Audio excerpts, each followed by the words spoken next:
첫 번째 날인데요. 오늘은 히브리서 11장에서 13장, 잠언 15장에서 17장의 말씀을 함께 보도록 하겠습니다. 네, 제가 기도하고 시작할게요. 하나님 감사합니다. 오늘 또 말씀의 자리로 불러 모아 주셔서 고맙습니다. 우리의 마음의 분주함들과 또 여러 가지 상황들을 주님 앞에 내려놓고 오늘 말씀 앞에 서기를 원합니다. 주님의 음성 듣게 하시고 그 음성을 깨달아 또 깨달아 알게 된 마음으로 오늘의 우리의 삶을 살아갈 수 있도록 주님 도와주옵소서. 예수 그리스도의 이름으로 기도합니다. 아멘. 네, 히브리서 11장부터 13장을 이제 보게 되는데요. 히브리서 11장은 어떻게 보면 이 히브리서에서 거의 클라이막스에 해당한다고 볼 수 있어요. 그래서 히브리서에서 가장 중요한 장이다라고 할 수 있고 또 유명하기도 하고요. 또 이 히브리서 11장은 믿음장이라는 별명을 가지고 있기도 합니다. 이 히브리서 11장은 이 믿음이 너무 중요하다. 믿음으로 살아가는 게 중요하다라는 얘기를 하는 거예요. 쉽게 말하면. 근데 왜 이 믿음에 대한 얘기를 하는가? 이제 어제 최병화 목사님께서 들려주셨던 말씀과 좀 연결을 해서 이해하시면 좋은데요. 당시의 초대교회 성도들의 삶의 자리에서는 예수님만 믿으면 된다는 믿음을 가지고 사는 게 어려웠던 거죠. 율법도 필요하고 할례도 필요하고 뭐 다양한 것들이 더 필요하지 예수만으로는 안 돼라고 말하는 유대인들의 영향도 있었을 거고 또 시대적으로 예수님을 믿는 것이 어, 어, 종교적인 어떤 박해를 받는 시간을 살았던 사람들이거든요. 초대교회 성도들은. 그러다 보니까 정말 예수님을 믿는 게 맞는 건가? 예수님만 믿으면 정말 되는 건가? 예수님을 믿는 것으로 충분한가? 이런 고민들이 이제 계속 있었던 거예요. 특별히 어제 나눴던 말씀을 함께 보시면요. 거기에서도 고난에 대한 얘기를 했잖아요. 고난의 큰 싸움을 너희가 견뎌냈었다. 10장 32절에도 그런 말씀이 나오고요. 여러 가지 33절에도 비방과 환란이 있었다. 뭐 이런 거. 그러니까 예수님을 믿는 과정 속에서 받게 되는 고난과 박해에 대한 얘기를 하면서 너희들이 예수님만 믿는 것이 너무나 어려운 시대를 살아가고 있지만 예수님이면 충분하다. 그리고 그 예수님도 우리에게 가장 완벽하시고 더 나은 언약의 중보자 되신다. 그 예수님께서 이미 어떤 제사장이 이룬 일보다 더 큰 일을 이루셨고 완벽한 구원을 이루셨고 단번에 이루셨고 영원한 제사로서 우리의 구원의 문제를 다 해결하셨으니 너희는 걱정하지 말고 그 예수님만 따라가면 되는 거다. 이제 이 얘기를 하는 거거든요. 그러면서 고난받고 어려움이 있고 상황에서 삶에서 어려운 일이 있을지라도 그 예수님을 끝까지 잘 믿어야 된다. 그 예수님을 믿는 게 우리 하나님께서 우리에게 요청하시는 유일한 것이다. 여러분 이게 참 감사하지 않나요? 주님께서 우리에게 어떤 시험을 봐서 합격하라고 하신 것도 아니었고 뭘 업적을 쌓아서 이루라고 하신 것도 아니었고 하나님께서 우리에게 요청하시는 것은 뭐다? 네, 믿음 하나다. 그 예수님을 잘 믿는 것. 그것이 유일하게 하나님께서 우리에게 요청하시는 것이죠. 그러면서 우리가 이 믿음을 끝까지 잘 지켜야 하는 이유에 대해서 얘기를 하는데 그게 37절, 10장 37절을 보시면 예수님께서 다시 오실 것이기 때문이다. 그리고 그분이 다시 오실 때는 우리에게 가려져 있었던 아직 보이지 않았던 하나님의 나라가 분명히 실제하는구나. 또 완성되는 것을 우리가 보게 될 것이기 때문에 하나님께서 그 약속을 이루시고 성취하실 것이기 때문에 우리는 그 예수님을 바라며 우리의 믿음을 굳게 잘 지켜야 됩니다. 그 예수님 잘 믿어야 됩니다. 라고 얘기를 하는 거죠. 그래서 여러분에게 계속해서 얘기를 했던 거예요. 의인은 믿음으로 말미암아 살리라. 그리고 구원함에 이르는 믿음을 가진 자로 살아갑시다. 라고 얘기를 하고 나서 이 믿음을 가지고 살아갔던 이 믿음의 선배들의 얘기를 계속 하고 싶은 거예요. 그래서 믿음으로 살아갔던 아브라함의 얘기도 꺼내고 아벨의 얘기도 꺼내고 에녹, 노아, 뭐 사라 이런 이 사람들의 이야기들을 쭉 꺼내면서 우리만 이 믿음을 지키기 위해서 고난을 받았던 것도 아니고 우리만 이 믿음을 지키는 게 어려웠던 것도 아니고 이미 믿음으로 하나님의 약속을 기다렸던 수많은 믿음의 선진들이 있습니다. 이 믿음의 선진들, 믿음으로 살았던 사람들의 삶을 기억하면서 우리도 끝까지 믿음으로 승리합시다. 이 얘기를 하는 거죠. 근데 믿음은 그냥 말로만 표현해서는 잘 알 수가 없어요. 이해할 수가 없어요. 그럼 믿음은 어떻게 배울 수 있는 것이냐? 결국에는 하나님을 믿는 그 진실한 믿음을 가지고 있는 사람의 삶을 통해서 배우는 거거든요. 네. 우리에게 그 믿음의 본을 보였던 사람들의 삶을 보면서 사실은 확신하게 되는 거예요. 보이지 않는 하나님의 나라, 보이지 않는 하나님에 대해서 우리가 어떻게 배울 수 있겠어요. 그런데 그 하나님이 실제로 살아계시고 그분이 영원토록 우리와 함께 하시며 그분이 그분의 나라에서 우리를 기다리고 계시고 우리가 이 믿음의 여정을 다 마친 후에는 그 하나님의 나라에 들어가서 그분과 함께 영원토록 살게 될 겁니다. 이것을 이 신앙 고백을 해주는 믿음의 사람들을 통해서 이제 우리들도 그것을 더 확신하고 더 굳게 믿게 된다는 거예요. 그래서 그 얘기를 사실 요약해서 해주는 게 뭐냐면 11장 1절과 2절이에요. 믿음은 바라는 것들의 실상이요 보이지 않는 것들의 증거니 선진들이 이로써 증거를 얻었느니라.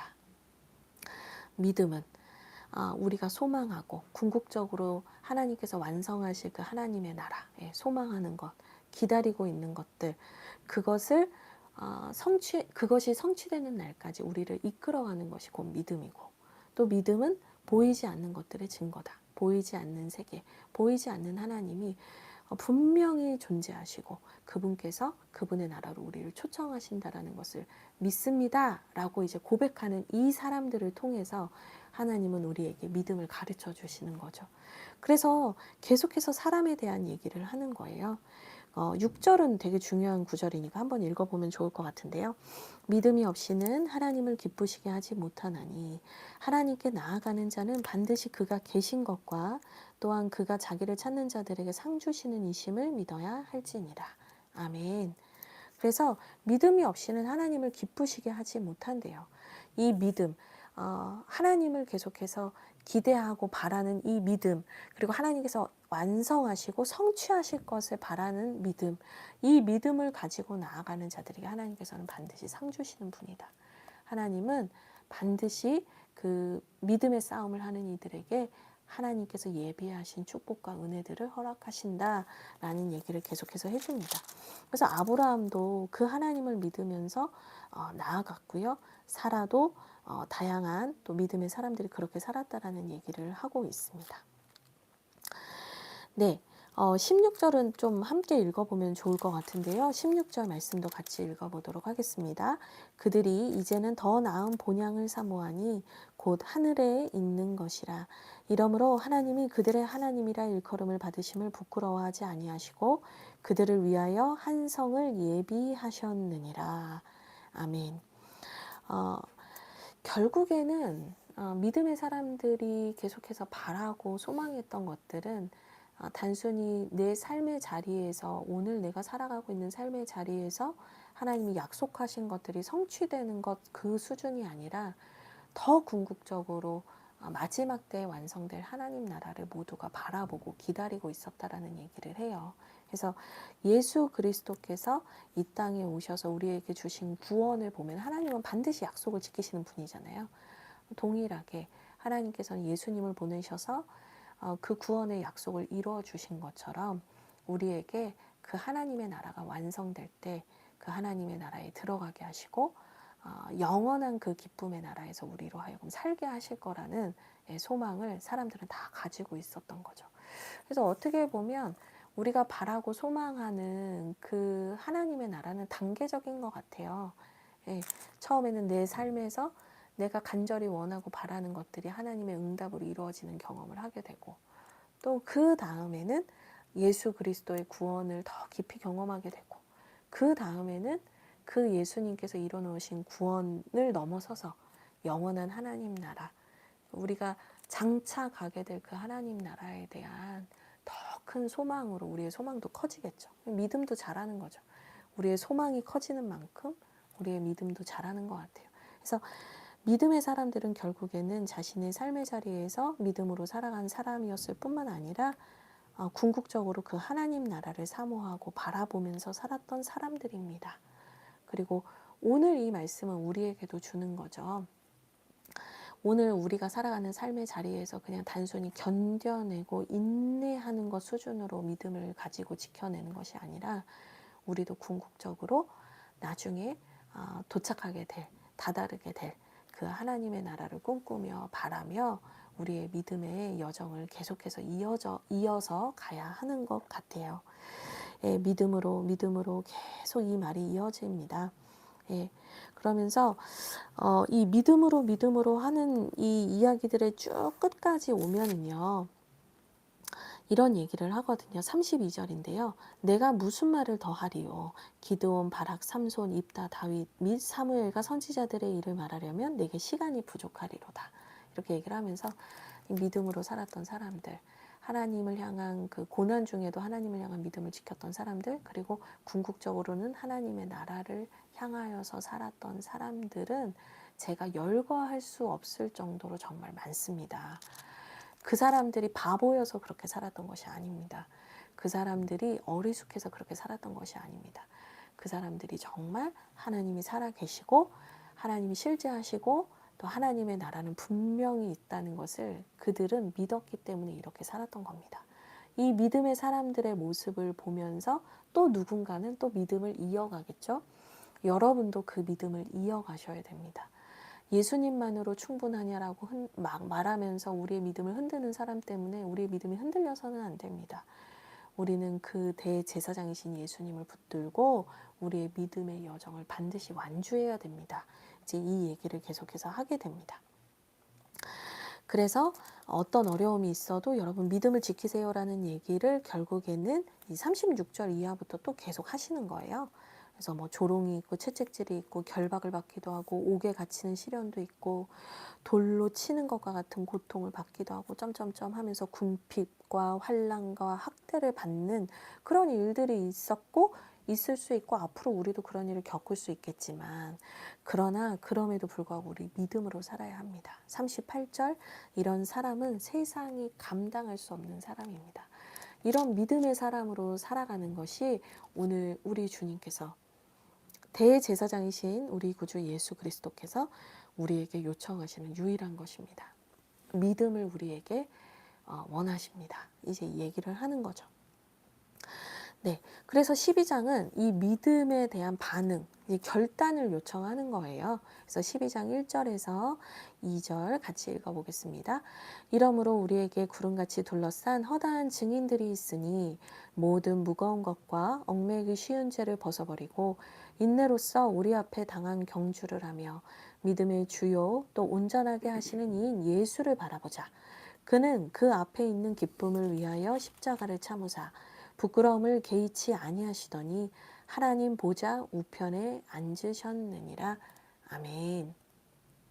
이러므로 그러니까 이 믿음의 사람들이 이런 여정을 살아갔던 것처럼 이러므로 우리도 그 믿음의 선진들을 따라서 살아갑시다.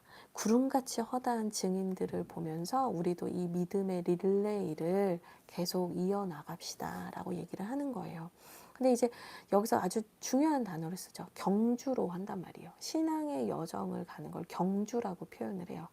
근데 경주는 오늘날 이제 우리는 이 경주에서 금메달을 따냐 은메달을 따냐 이게 되게 중요한 것처럼 얘기하지만 이 히브리서를 쓴 기자가 이 여기서 경주라는 단어를 쓴 거는 뭐냐면 여러분이 믿음으로 끝까지 완주해야 됩니다라는 의미를 이제 전달하기 위해서 경주라는 단어를 썼다는 거예요. 등수를 매기는 경주로서 경주라는 단어를 쓴 게 아니라 시작을 했으면 끝을 맞춰야 됩니다라는 의미로서 이 경주라는 단어를 쓰고 있다는 거예요.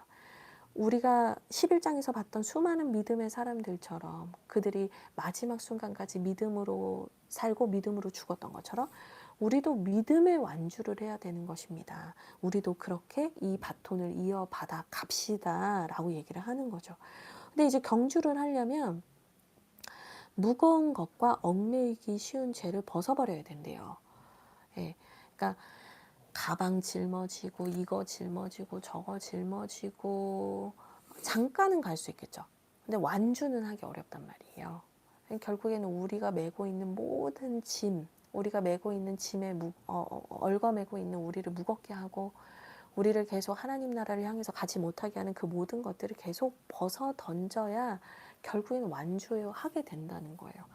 이게 사실은 이제 존 버년이 쓴 철로 역정에서도 나오는 이미지인 것 같아요. 그 세상 짐을 지고 가다가 그 짐을 다 놓아버리고 십자가 아래서 다 놓아버리고 그리고는 그 예수 그리스도께서 가셨던 그 신앙의 여정을 끝까지 가게 되잖아요. 크리스찬이 결국엔 그 여정을 끝까지 가게 되거든요. 이 짐을 벗어버리지 않으면 이 완주를 할 수 없는 것 같아요. 그래서 계속해서 말하죠. 여러분을 얽어매고 이 길을 가지 못하게 하는 것들은 아까워하지 마시고 아쉬워하지 마시고 다 벗어 던지십시오. 그리고 인내로서 우리 앞에 펼쳐진 그 길을 걸어가셔야 됩니다. 제가 항상 하는 얘기지만 하나님의 나라에는 1등과 2등, 3등, 꼴등이 있는 게 아니라 완주한 사람과 완주하지 않은 사람만 있을 뿐이다. 여러분 꼭 기억하셨으면 좋겠어요. 그래서 내가 다른 사람보다 신앙이 약한 것 같고 나는 늘 제자리인 것 같고 이런 마음이 드신다 해도 여러분 우리는 비교하면서 가는 게 아니라 완주, 목표, 표대를 향해서 가는 존재라는 것을 늘 기억하시면 좋겠어요. 그래서 우리의 표대가 뭐냐? 우리가 다다라야 하는 곳이 어디냐? 바로 예수 그리스도 그분 한 분이시다. 2절이에요. 믿음의 주요 또 온전하게 하시는 이인 예수를 그래서 바라봅시다. 예. 우리가 다른 데 자꾸 보면 경로 이탈하거든요. 다른 데 계속 보고 옆에 있는 사람 보고 저기 있는 사람 보면 비교하다가 결국엔 주저앉고 끝나요. 근데 우리에게 필요한 건 뭐냐면 먼저 이 길을 달려가셔서 완주하셔서 하나님 보좌 우편에 앉아 계신 예수님을 보면서 가는 것이 제일 중요하다. 우리도 그 예수님이 먼저 가신 그 길을 따라가야 된다. 이제 그 얘기를 하는 거죠. 그러면서 3절 너무 중요한 말씀이에요. 너희가 피곤하여 낙심하지 않기 위하여 낙심하지 않기 위하여 너희가 4절 죄와 싸워야 하고 아직 피 흘리기까지는 대항하지 않았지만 너희가 피 흘리기까지 이 죄의 문제를 끝까지 해결해야 된다라는 얘기를 해요. 아까 1절에서 이 경주를 막아서는 것이 우리의 무거운 것, 우리의 근심, 염려 또 얽어매기 쉬운 죄라고 얘기를 했잖아요. 이걸 벗어야 완주를 할 수 있다고 얘기를 했단 말이죠. 이 죄의 문제에 대해서 또 우리가 이 완주를 하지 못하게 하는 우리의 죄의 본성, 우리 안에 있는 그 나쁜 마음의 습관들, 관성들 이런 것들을 계속해서 끊어내는 훈련을 하지 않으면 우리는 계속해서 원래의 모습, 예전에 죄성을 가지고 살아갔던 그 익숙한 모습으로 돌아가려고 하는 거죠. 계속해서 이것을 끈질기게 우리를 막아서고 붙잡는 그 죄의 습관들을 끊어내야 된다라는 얘기를 하는 거예요. 짐을 내려놓고 다시 짐을 들쳐업고 또 짐을 내려놨다가 또 짐을 들쳐업고 이렇게 해서는 하나님 나라를 완주할 수 없는 거죠. 짐을 내려놨다가 들쳐업고 내려놨다가 들쳐업는 이 일이 반복되면 반복될수록 대부분의 사람들에게 찾아오는 게 뭐냐면 3절에도 나와 있지만 낙심이에요. 낙심. 나는 안 돼. 나는 안 되나 봐. 그 생각을 계속 하게 되거든요. 낙심하지 않기 위해서 오히려 우리가 이 경주를 포기하지 않기 위해서 이 경주가 너무나 우리에게 고되고 힘들고 나는 이 길을 갈 수 없나 봐라는 이 부정적인 생각을 끊어내려면 오히려 죄와 싸우는 데 에너지를 써야지 나를 자책하고 내 연약함을 묵상하는 데 에너지를 쓰면 안 된다는 얘기를 하는 거거든요. 그래서 죄의 문제와 계속해서 싸워야 됩니다. 과거로 돌아가려고 하는 죄의 습관, 익숙한 죄의 습관으로 돌아가려고 하는 그런 우리의 죄의 습관과 죄의 어떤 끈질김을 이제는 우리는 끊어내야 되는 것이죠. 라고 얘기를 하는 거예요. 근데 4절에서 그거를 피 흘리기까지 하라고 해요. 그러니까 얼마나 죄가 우리를 얼마나 순순히 놓아주지 않는가. 그걸 여러분 생각하셔야 돼요. 예.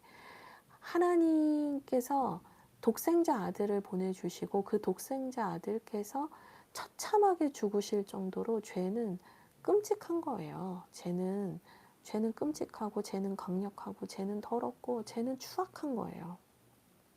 죄는 아주 정말 우리에게서 절대로 떨어지지 않으려고 하는, 예, 어떻게 하면 한 명이라도 더 망하게 하고, 어떻게 하면 한 명이라도 더 천국까지 못하게 하고, 어떻게 하면 한 명이라도 더 마귀에게로 데려갈까.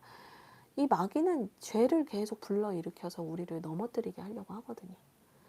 이 4절에 말하잖아요. 피 흘리기까지는 너희가 싸우지 않았다. 이 말은 뭐냐면 피 흘리기까지 치열하게 죄에 대해서 미워하고 싸워야 된다는 얘기를 하는 거예요. 그리고 그것이 우리가 신앙의 여정을 완주하게 하는 길이다라고 얘기를 합니다.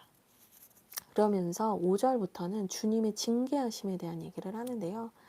그러니까 결국에 주님께서 그 죄와 싸우도록, 또 우리가 온전한 경주를 하도록 주님께서는 때로는 우리를 연단하시는 때가 있다는 거예요. 근데 그 연단하시는 이유가 뭐냐면 주님이 우리를 사랑하시기 때문이다 라고 6절에서도 얘기를 합니다. 그래서 징계라는 표현이지만 제가 이제 그걸 징계라는 단어를 연단이라는 단어로 바꿔서 설명을 했는데요. 하나님께서 우리를 훈련하시고 우리가 더 큰 믿음의 사람으로, 믿음의 경주로 완주할 수 있도록 하나님께서는 우리를 계속 가르치시고 훈육하시고 우리를 이끌어 가시는 거죠. 근데 그 징계, 하나님의 그 연단하심이 때로는 우리에게 너무 불편하고 싫은 거예요. 왜 하나님 나 사랑하신다면서 왜 이런 일을 겪게 하시지? 이럴 때가 있거든요. 그런데 하나님께서는 우리를 사랑하시고 또 우리를 친아들처럼 여기시기 때문에 8절에 우리를 정말 친아들처럼 여기시기 때문에, 사생자가 아니라 친아들로 여기시기 때문에 우리가 죄의 문제와 싸우고 마지막 순간까지 완주할 수 있는 그런 사람이 될 수 있도록 우리를 끊임없이 연단하시고 훈련하신다라는 얘기를 하고 있어요.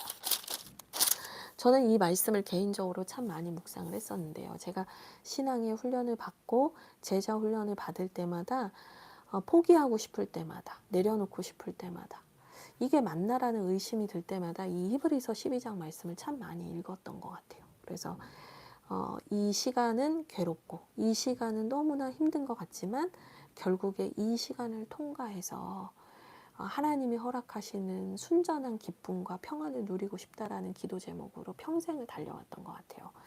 그러면 주님께서 이 시간을 통과한 자들에게 정말 그런 은혜를 주시는가? 네, 그런 은혜를 주십니다. 그래서 11절에 결국에 이 징계가 당시에는 즐거워 보이지 않겠지만 슬퍼 보이는 일이지만 이 연단을 통해서 하나님의 훈련하심을 통해서 죄를 끊어내고 하나님을 향한 이 믿음의 방향성을 가지고 살아가는 그 삶을 살게 하심으로 말미암아 연단받은 자들은 의와 평강의 열매를 맺게 될 것입니다. 이거는요 쉽게 뺏기는 게 아니에요. 얻는 게 되게 어려웠잖아요. 이 진짜를 얻는 거는 쉬운 일이 아니거든요. 예. 근데 뭐 막상 생각해보면 더 어려운 거는 예수님이 이미 다 이루셨어요. 죄의 문제 해결하는 거, 그 근본적인 죄의 문제들을 해결하시고 또 우리에게 구원의 길을 여시는 건 이미 다 하셨잖아요. 근데 법적으로는 우리를 의인이라 칭해 주셨단 말이에요. 근데 죄의 습관, 내 삶에, 내 몸에 배어 있는 그 죄의 습관으로 돌아가려는 그 남아있는 작은 싸움들은 우리에게 맡기신 건데 이거는 이제 우리에게는 거하다라고, 우리한테는 되게 힘든 일이다라고 느껴질 수 있지만 이거를 주님의 연단하심 속에 나를 맡기고 나아가는 사람은 분명히 이 시간을 통과하고 끊어낼 수 있다라는 거죠. 주님께서 우리에게 이것을 왜 남겨두셨을까를 생각해 보면 주님께서 우리를 위해서 베푸신 구원이 얼마나 큰가를 결국에는 궁극적으로 더 알게 하시는 은혜의 시간들이라는 생각이 들어요. 10절에도 이런 얘기를 해요. 오직 하나님은 우리의 유익을 위하여 그의 거룩하심에 참여하게 하신대요. 그러니까 우리가 그분의 거룩하심에 참여할 수 있는 성화의 단계를 우리에게 남겨두신 거죠. 근데 그 성화마저도 우리가 하는 게 아니에요. 성령님께서 우리를 가르치시고 우리를 통치하셔서 그 성령님께서 우리를 도우셔서 그 성령님이 우리를 붙드셔서 가능한 거기 때문에 결국에는 다 하나님이 이루신 구원인 거죠. 어쨌든 주님은 우리를 거룩하심에 참여할 수 있도록 초청하신다. 죄를 미워하고 죄와 싸우고 하나님을 향해서 가는 그 믿음의 여정을 완주할 수 있도록 우리를 출전시키신 거죠. 그러므로 12절에 피곤한 손과 연약한 무릎을 일으켜 세우시고요. 나는 이제 못해 주저앉았던 그 발을 세우시고 다리를 세우시고 발목을 세우시고 그래서 13절에 다시 어그러지지 않고 고침을 받게 되어서 그 여정을 계속해서 달려갑시다. 같이 갑시다. 믿음을 포기하지 마십시오. 라고 얘기를 하고 있습니다. 그러면서 15절에 너희는 하나님의 은혜에 이르지 못하는 자가 없도록 하라. 이 얘기를 하거든요. 근데 이제 헬라어 원문을 보니까 이게 분사로, 현재 분사로 되어 있더라고요. 그러니까 살피다라는 걸 현재 분사로 해놨더라고요. 그러니까 너만 죄와 싸우고 너만 신앙을 연단해 가면서 너만 그 믿음의 경주를 완주하면 안 되고 주변에 있는 성도들을 살펴보며 교회로 모인, 공동체로 모인 모든 성도들이 함께 그 하나님 나라에 이룰 수 있도록 너희는 계속해서 살펴야 한다 얘기를 해요. 그게 현재 분사예요. 그러니까 계속해서 우리는 그것을 서로가 서로를 챙겨주고 돌보아 주어야 합니다 라고 얘기를 해요. 그러면서 하나님의 은혜에 이르지 못하는 자가 없도록 너희가 살펴야 됩니다 라고 하는데, 이 하나님의 은혜에 이르지 못하게 하는 게 뭐냐면 15절에 나와 있는데 쓴뿌리예요. 쓴뿌리. 이 쓴뿌리가 나서 자기 자신도 괴롭게 하고 많은 사람에게 이 부정적인 어떤 결과들을 미치는 그런 것들에 대해서 경계하라고 얘기를 하는 거예요. 그러니까 은혜에 벗어나는 사람들은 다 마음이 상해서예요. 하나님을 향한 믿음의 경주를 포기하는 사람들에게 제일 많이 보여지는 게 뭐냐면 이 쓴뿌리예요. 쓴뿌리. 근데 이 쓴뿌리는 그럼 어디서 오는 거냐? 결국엔 자기의 죄성에서 오는 거거든요. 내가 가지고 있는 죄의 뿌리가 해결되지 않으면, 피 흘리기까지 그 죄의 문제를 싸우지 않으면 반드시 그 죄의 문제가 결국에는 다른 사람을 향한 쓴마음을 갖게 하고 상처로 인해서 이 뻗어나오는 이 상처로부터 시작되는 여러 가지 부정적인 말과 행동들, 공동체 안에서의 삶들이 결국에 많은 사람들에게도 부정적인 결과로 이어지는 거예요. 이 쓴뿌리라는 단어가 신명기 29장 18절에도 나오는 단어인데, 거기서는 이제 쑥의 뿌리 이렇게 표현을 하거든요. 그러니까 신명기에서 하나님을 대적하고 우상 숭배하고 계속해서 그 죄를 확산시키는 사람들의 마음 상태를 표현할 때 이 쑥의 뿌리, 쑥의 뿌리라는 표현을 쓰는데 이게 얘랑 이제 연결되는 거예요. 그러니까 은혜에서 벗어나서 은혜에 이르지 못하는 사람들, 우리가 그런 사람이 없도록 경계하고 애써야겠지만 결국에 그 은혜에 이르지 못하는 사람들을 보면 왜 그러냐? 자기의 죄의 문제와 끝까지 싸우지 않았기 때문에 결국엔 그 죄로 인해서 파생된 여러 가지 부정적인 생각들, 마음들, 또 죄의 습관들로 인해서 결국에는 자기 자신도 괴롭게 하고 공동체를 어지럽히는 결과를 이제 보이게 된다라는 얘기를 하는 겁니다. 그래서 16절에 보면 이렇게 쓴 마음으로 은혜에 이르지 못한 사람들이 이렇게 있다, 성경에도 이렇게 있다 예시를 드는 거예요. 뭐 에서 뭐 이런 사람도 얘기를 하고요. 17절에 근데 핵심은 뭐냐면 그들이 결국에는 회개할 기회를 얻지 못했다라고 얘기를 해요.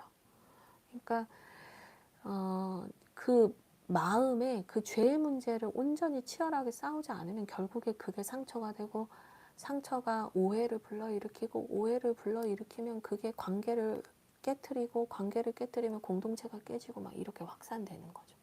그러니까 단순히 내 신앙의 문제, 내 개인적인 신앙의 어떤 수행을 위해서 죄의 문제와 싸워야 되는 게 아니라 내가 그 죄의 문제에 직면하고 하나님 안에서 예수의 보혈로 그 죄의 문제가 깨끗함을 받고 회개하는 이런 일들이 있어야 공동체를 보호할 수 있는 거예요.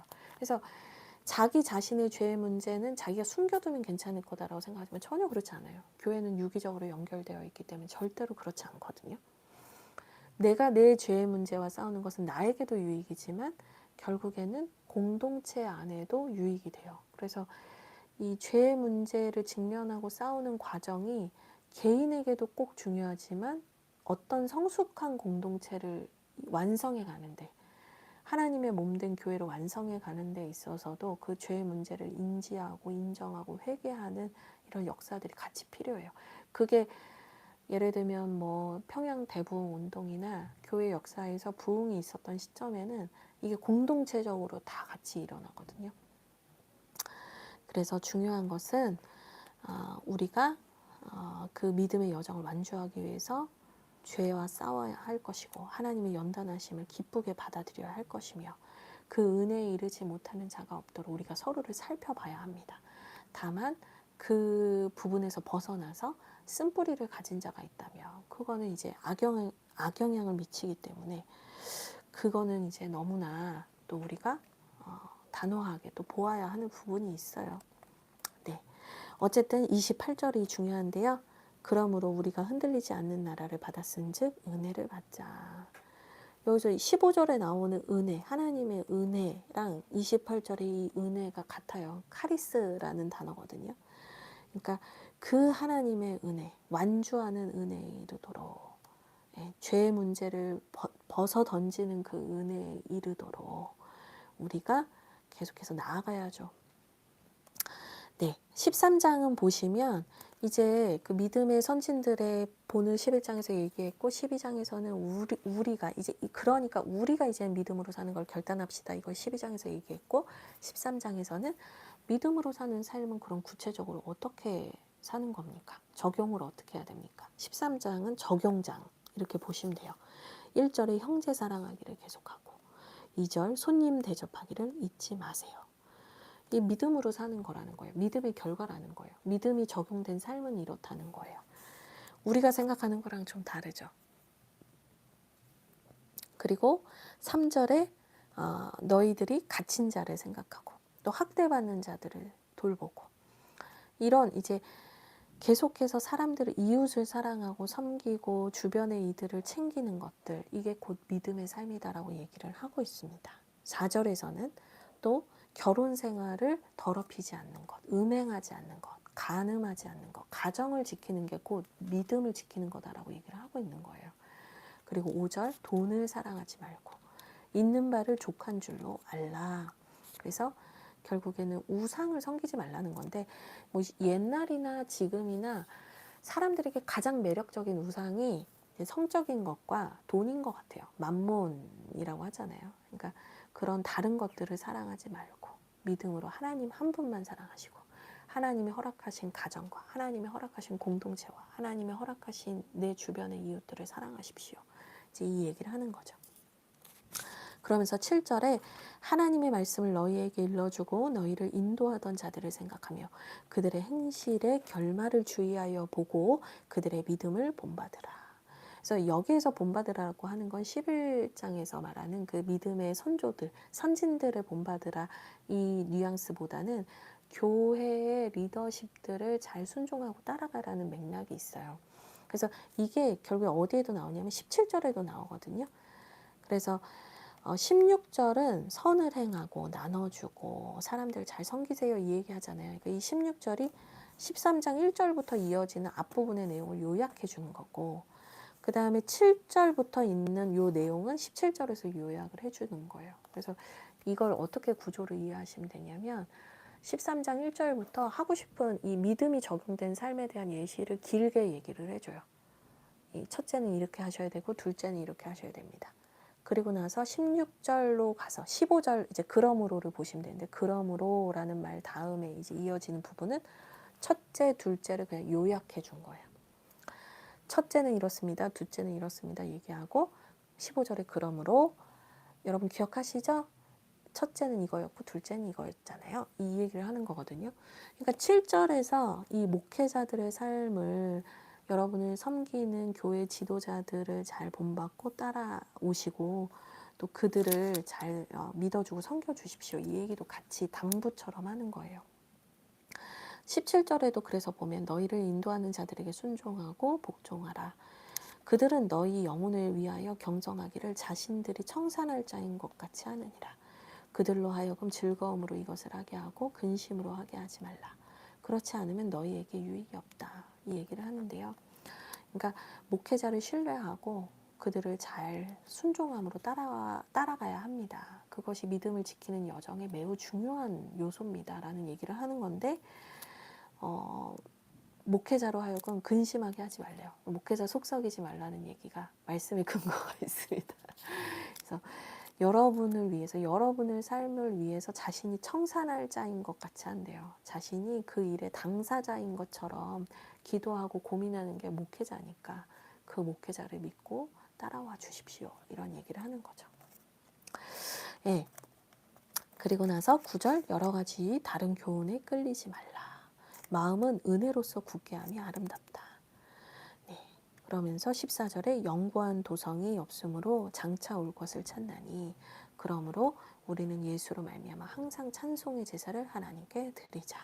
그래서 결국에는 우리가 끝까지 예수님, 끝까지 우리를 위해서 고난받으셨던 예수님, 그러나 승리하신 예수님을 보면서 우리가 영원한 하나님 나라를 바라보고 나아갑시다. 예, 그렇게 하면서 말씀을 마무리를 합니다. 네, 그래서 20절에 양들의 큰 목자이신 우리 주 예수를 영원한 언약의 피로 죽은 자 가운데서 이끌어내신 평강의 하나님이, 이 히브리서 그냥 전체 13장까지 요약절이에요. 이 얘기 한 거예요, 이 얘기. 양들의 큰 목자이신 우리 주 예수를 영원한 언약의 피로 죽은 자 가운데서 이끌어내신 평강의 하나님이, 예수는 대제사장이다. 이 내용 한 줄로 요약한 거예요. 모든 선한 일에 너희를 온전하게 하사 자기 뜻을 행하게 하시고 그 앞에 즐거운 것을 예수 그리스도로 말미암아 우리 가운데서 이루시기를 원하노라. 이게 11장부터 13장까지의 내용을 요약한 겁니다. 이제는 말씀드릴 수 있습니다. 20장, 21장 히브리서 전체 요약입니다. 그래서 우리가 결국에는 우리 가운데서 그 믿음의 여정을 완주하게 하실 그분께 영광을 올려드립시다 라고 하면서 끝납니다. 네, 이것으로 히브리서를 마쳤고요. 여러분, 우리를 위해서 그 구원의 길을 여신 예수님께 감사함으로 우리도 믿음으로 응답하는, 그 주님을 더욱더 굳게 믿는, 믿음으로 응답하는 믿음의 공동체, 믿음의 교회가 됐으면 좋겠습니다. 이제 잠언 볼까요? 잠언 말씀 보시면요. 히브리서가 길었으므로 잠언은 좀 짧게 하도록 하겠습니다. 15장, 16장, 17장인데요. 뭐 유명한 잠언의 말씀이 너무 많이 담겨 있는 장이죠. 이 15장에서 17장까지를 그냥 좀 도식으로 그냥 간단하게 설명을 드리면, 지혜 있는 자는 사람을 살리는 말을 한다는 거예요. 이 말에 대한 얘기예요. 하나님이 주신 지혜가 있는 사람은 사람을 살리는 말을 합니다. 말을 잘합니다. 그 얘기를 하는 거고, 이 말이 결국에는 이 사람 마음에 뭐가 들어있느냐에 따라서 이 말이 나오는 거겠죠. 근데 또 동시에 어떤 말을 하느냐에 따라서 그 사람의 마음이 결정된다는 얘기도 해요. 그러니까 내가 뱉는 말이 중요하고 그 뱉는 말이 내 마음의 상태를 결정하고 그 마음이 결국에는 어떤 마음을 가지고 있느냐에 따라서 사람의 관계가 결정이 되잖아요. 그러니까 그 마음에 의해서 인간관계, 공동체 안에서의 관계도 결정이 된다는 거예요. 그러니까 여러분들이 기억하셔야 되는 도식이 뭐냐? 말은 마음에 영향을 주고 마음은 관계에 영향을 준다. 이거예요. 그럼 관계는 두 가지가 있거든요. 하나는 하나님과 우리의 관계고 하나는 사람과 사람 사이의 관계인데요. 결국에 이 관계가, 사람과의 관계는 나쁜데 하나님과의 관계는 좋고 이럴 수 없어요. 하나님과의 관계가 그 사람과의 관계에 다 연결되어 있다는 거예요. 말과 마음과 관계는 연결되어 있다. 영향을 주고받는다. 그리고 다시 그 관계가 또 그 사람의 말에 영향을 주는 거죠. 왜냐하면 지혜 있는 사람이 말을 잘한다 했으니까. 지혜는 곧 하나님을 경외하는 거니까요. 하나님과의 관계가 말에 영향을 주고 있다는 거잖아요. 그래서 말은 마음에 영향을 주고 마음은 관계에 영향을 주는데 관계는 다시 어디에 영향을 주는 거예요? 말에 영향을 주는 거죠. 그러니까 여러분이 하나님을 경외하고 하나님의 말씀을 온전히 배우고 듣기를 기뻐하고 하나님이 기뻐하시는 삶을 살면 사람을 살리는 말, 예쁜 말 하게 됩니다. 예쁜 말을 하면 내 마음도 기쁘고 다른 사람의 마음도 기쁘게 합니다. 그러면 우리 모두 마음이 기쁘니 우리의 관계는 화목해집니다. 이 얘기가 15, 16, 17장에 계속해서 나오는 얘기입니다. 그래서 15장 4절 온순한 혀는 곧 생명나무지만 패역한 혀는 마음을 상하게 하느니라. 이게 지금 이 도식을 제일 잘 보여주는 구절이에요. 말이 마음을 결정한다는 거예요. 그리고 13절. 마음의 즐거움은 얼굴을 빛나게 해도 마음의 근심은 심령을 상하게 합니다. 그리고 15절. 고난받는 자는 그날이 다 험악하나 마음이 즐거운 자는 항상 잔치를 하게 됩니다. 이 15절 말씀 보면서 전 참 많은 생각을 했는데, 그러니까 계속해서 마음이 힘든 사람은 그 날이 다 험악하대요. 그 날이 다 그냥 안 좋게 느껴지고 지옥같이 느껴진다는 거예요. 근데 마음이 즐거운 자는 항상 잔치한대요. 마음이 즐거운 사람은 매일매일이 파티 같습니다. 이 얘기하는 거예요. 매일매일이 천국 같습니다. 지금 이 얘기하는 거거든요. 그러니까 마음이 이 사람의 삶에 영향을 미치고 있는 거고, 그 사람의 마음가짐 때문에 누군가와 맺는 관계에도 영향을 미치게 되는 거예요. 내 마음이 화가 나 있으면 오늘 직장에 가서 만난 사람이 아무 의미 없이 한 말도 화가 나는 거예요. 내 마음이 화가 나 있으면. 근데 내 마음이 기쁘고 평안하면, 예, 내 직장에 있는 분들이 어떤 말을 했을 때 그거를 나도 기쁨으로 받아들이게 되는 거죠. 네, 그러면서 결국에는 이런 마음의 상태가 인간관계로 연결됩니다 라고 말하기 위해서 17절이 나옵니다. 채소를 먹으면 서로 사랑하는 것이 살찐 소를 먹으면 서로 미워하는 것보다 낫다. 그러니까 부유하고 뭔가 조건적으로 더 좋은 것 같지만 관계는 그 조건에 의해서 결정되지 않는다는 거예요. 우리의 마음, 영적인 상태에 의해서 결정됩니다 라고 얘기를 하죠. 23절. 사람은 그 입의 대답으로 말미암아 기쁨을 얻나니 때에 맞는 말이 얼마나 아름다운가. 예, 이것도 중요해요. 때에 맞는 아름다운 말이 되게 중요한 건데요. 때에 적절한 말을 하는 게 되게 중요한 거예요. 우리는 무조건 좋은 말만 해야 된다고 생각할 때가 있어요. 그게 생명을 지키는 거라고 생각하지만, 우리 최 목사님 지난번 시간 때도 얘기했는데, 자식을 사랑하는 사람은 매를 아끼지 않는다라고 얘기했어요. 그러니까 아이한테 너는 착한 아이구나, 너는 좋은 아이구나, 너는 세상에서 가장 아름다운 아이야, 이 말만 하는 게 이 아이를 사랑하는 게 아닌 거예요. 이 말만 하는 게 사람을 살리는 게 아니란 말이에요. 때에 맞는 말이 중요한 거예요. 혼나야 할 때 아이에게 훈계하는 것도 이 아이를 살리는 말인 거예요. 그러니까 때에 맞는 말이 중요해요. 네, 때에 맞는 말. 때로는 훈육이 필요할 땐 훈육의 말도 필요한 거고요. 또 위로하고 격려하고 축복할 땐 축복의 말도 필요한 거고요. 중요한 건 때에 맞는 말입니다. 그래서 이제 결국에는 이 말이 사람의 마음에 영향을 미치고, 이 마음이 결국에 관계에 영향을 미치기 때문에 이 말을 잘해야 된다는 얘기를 잠언에서는 계속 하는데, 제가 이 구절, 29절을 보고 깜짝 놀랐는데, 29절에서 갑자기 기도에 대한 얘기를 하거든요. 여호와는 악인을 멀리하시고 의인의 기도를 들으신다, 이 얘기를 하는데, 결국에는 우리가 아무리 예쁜 말 그래도 말은 그냥 이렇게 줄이고 아끼는 게 제일 좋은 것 같고요. 말보단 기도를 많이 하는 게 지혜라는 것을 저는 이제 깨닫게 되더라고요.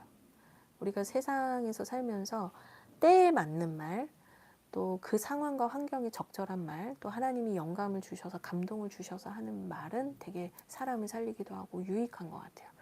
근데 그 외의 말들은 말을 많이 줄이는 게 중요하고, 도리어 기도를 하는 게 더 중요한 거죠. 예, 기도는 우리가 보통 내가 말하는 거라고 생각하지만, 여러분 실상 기도를 많이 해보신 분들은 느끼는데, 기도는 내가 말하는 것은 일부분이고, 기도의 더 많은 부분은 뭐냐면 듣는 거거든요. 그러니까 말하기는 더디하라, 이 말씀과도 연결이 되는 거지만, 말하는 것은 줄이고 기도하고, 우리가 더 해야 되는 건 뭐예요? 하나님의 지혜의 말씀을 듣는 거죠. 그 지혜의 말씀을 듣는 게 우리의 마음을, 또 입술을, 또 우리의 관계를 지키는 길이구나라는 생각을 많이 하게 돼요. 기도를 하나님께 막 뱉기만 하는 거라고 생각하시는 분들은 그러면 내가 사람에겐 말을 안 하고 하나님께는 기도 많이 해야지라고 하지만, 그거보단 제가 볼 때 기도는 듣는 것 같아요. 듣고 그 다음에 하나님이 기뻐하시고 하나님이 원하시는 말만 하는 것, 그게 이제 더 중요한 거죠. 네, 33절은 별표 100개입니다. 이거는 거의 암송 구절인데요. 같이 읽겠습니다. 여호와를 경외하는 것은 지혜의 훈계라. 겸손은 존귀의 길잡이니라. 아멘. 16장도요. 계속 그 도식, 제가 아까 처음 말씀드린 말, 그 다음에 마음, 관계, 이 도식이 계속 흘러가는데 16장에선 특별히 이 하나님과의 관계, 하나님의 통치에 대한 얘기를 더 많이 해주고 있어요. 그래서 결국에는 우리가 하나님과의 바른 관계 안에 있을 때 우리의 삶이 제대로 경영된다는 거예요. 그래서 뭐 이것도 거의 암송 구절인데요. 1절부터 쭉 제가 한번 읽어볼게요. 마음의 경영은 사람에게 있어도 말의 응답은 여호와께로부터 나오느니라. 그러니까 하나님의 통치, 하나님의 주권을 따라 사는 삶이 더 중요하다. 그러면 이 사람이 여호와의 통치를 받는 사람일 때 그 사람의 말과 행위는 달라질 수밖에 없는 거예요. 마음의 상태도 달라질 수밖에 없는 거거든요. 2절도 사람의 행위가 자기가 보기에는 모두 깨끗하여도 여호와는 심령을 감찰하신다. 너의 행사를 여호와께 맡기라. 그리하면 내가 경영하는 것이 이루어지리라. 그래서 하나님의 통치를 받는 것, 우리의 모든 심령까지도 관찰하시는 그 하나님께 우리의 삶을 맡겨드리는 것, 그게 우리의 마음과 우리의 입술과 우리의 삶을 절제하고 지켜갈 수 있는 길인 거죠. 네, 4절 말씀도 이제 종종 우리한테 위로가 될 때가 있는데, 여호와께서 온갖 것을 그 쓰임에 적당하게 지으셨으니 악인도 악한 날에 적당하게 하셨다. 그래서 모든 것이 하나님의 통치 안에서 합력하여 선을 이루게 되는 거기 때문에 누군가로 인해서, 한 사람으로 인해서, 어떤 한 사건으로 인해서 일희일비할 필요가 없는 거죠. 결국엔 하나님께서, 하나님을 의뢰하는 자에게는 악인도 그 악한 날에 적당하게 사용하셔서 하나님의 온전하신 뜻을 다 이루실 거거든요. 그러니까 우리는 막 이것 때문에 안 될 거야, 저것 때문에 안 될 거야 하지만 하나님의 통치는 우리가 생각하는 사람이나 사건이나 환경의 수준을 훨씬 넘어서는 분인 것 같아요. 그러니까 하나님의 통치를 받는 게 더 중요한 거죠. 네, 7절 사람의 행위가 여호와를 기쁘시게 하면 그 사람의 원수라도 그와 더불어 화목하게 하신다. 그러니까 하나님의 통치를 받는 사람에게는 관계적 평안이 임하게 되는 거죠. 하나님과의 평안, 또 사람과의 평안이 다 이어집니다. 9절은 진짜 유명한 구절이죠. 사람이 마음으로 자기 길을 계획할지라도 그의 걸음을 인도하시는 이는 여호와시니라. 아멘. 하나님의 통치, 하나님의 주권에 대해서 계속해서 강조를 하고 있습니다. 10절 하나님의 말씀이 왕의 입술에 있은즉, 그러니까 결국에 하나님의 통치를 받는 게 뭐냐라고 했을 때 우리는 막 신비한 직통 계시를 받는 경험 막 이런 걸 생각하지만 그게 아니라 그분의 말씀을 듣고 그분의 말씀이 내 안에 꽉 차서 그 말씀대로 살아가는 게 결국에 하나님의 통치를 받는 거다라는 것이죠. 그래서 20절에도 나와요. 상과 말씀에 주의하는 자는 좋은 것을 얻는다. 그게 여호와를 의지하는 거다. 하나님의 통치를 받는 거다. 이제 얘기를 하는 거예요. 그러니까 하나님께서는 말씀을 통해서 이미 다 얘기하시고 말씀을 읽는 자들에게 들려주시고, 그래서 우리의 마음밭과 우리 입술과 우리 입술의 습관을 다스리셔서 우리에게 좋은 삶의 열매들을 주기를 원하시는데, 우리가 인풋이 나쁘면 아웃풋도 나쁘단 말이에요. 근데 하나님의 말씀이 없는데 세상 것을 따라가는데 아웃풋이 어떻게 좋은 게 나올 수 있겠어요? 하나님의 말씀을 잘 들어야 우리의 말과 행동도 또 우리의 삶의 결실도 좋은 거죠. 네, 그래서 다 중요한 말씀이니까 쭉 보시면 될 것 같고요. 네, 32절. 노하기를 더디하는 자는 용사보다 낫고 자기의 마음을 다스리는 자는 성을 빼앗는 자보다 나으니라. 이 말씀도 진짜 중요한데 이것도 그거예요. 노하기를 더디한다라는 건, 그러니까 막 말로 막 뱉고 말로 막 실수하고 잘못하고 이렇게 되면은 이게 더 많은 문제를 일으키기 때문에 말로 뱉고 말로 실수하는 걸 줄이라는 거예요. 노하기를 더디하라는 거예요. 그게 마음을 다스리는 거다라는 얘기를 같이 하고 있는 거예요. 그러니까 말, 마음, 관계, 지금 이거 계속 연속해서 말하고 있습니다. 오늘 히브리서랑 연결해서 중요해 보이는 말씀 17장 3절인데요. 도가니는 은을, 풀무는 금을 연단하거니와 여호와는 마음을 연단하신다. 그러니까 우리의 마음에 죄가 막 활개를 치도록 둬서는 안 되고요.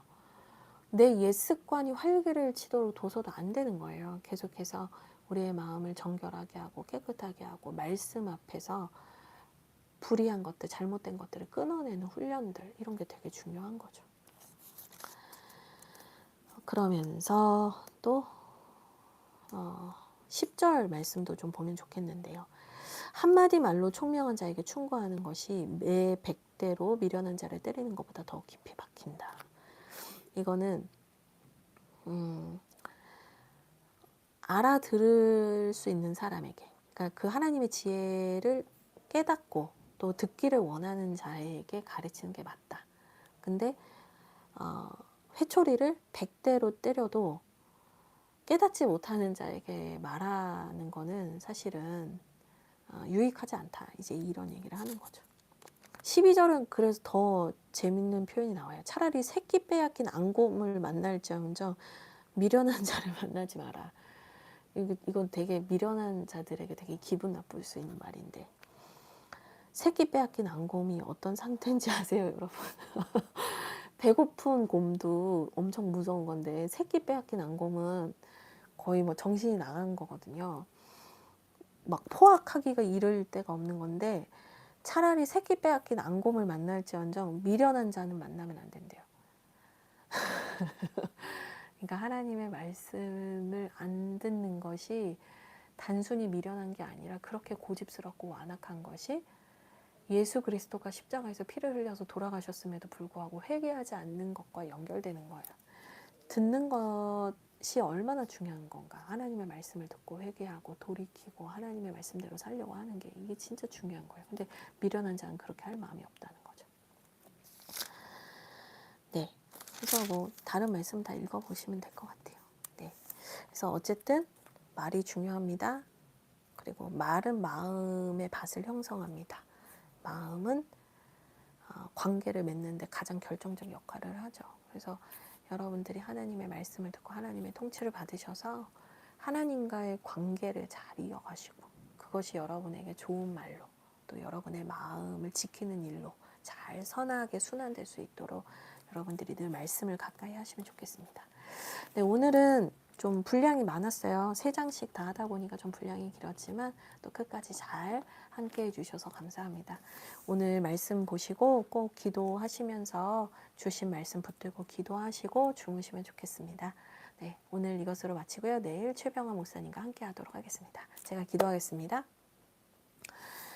하나님 감사합니다. 하나님께서 허락하신 또 말씀의 자리에 서게 해주셔서 고맙습니다.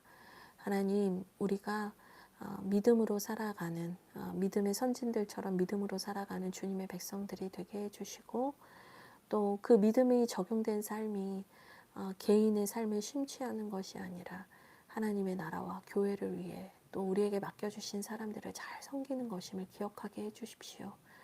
또 주님 잠언의 말씀을 봅니다. 우리의 말이 우리의 마음의 밭을 만들고 또 그 마음의 밭이 또 우리의 관계들을 또 결정함을 보게 됩니다.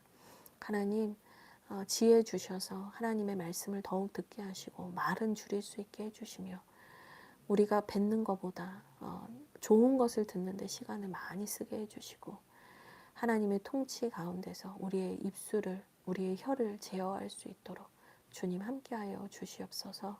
주님 감사합니다. 예수 그리스도의 이름으로 기도합니다. 아멘. 내일 뵙겠습니다.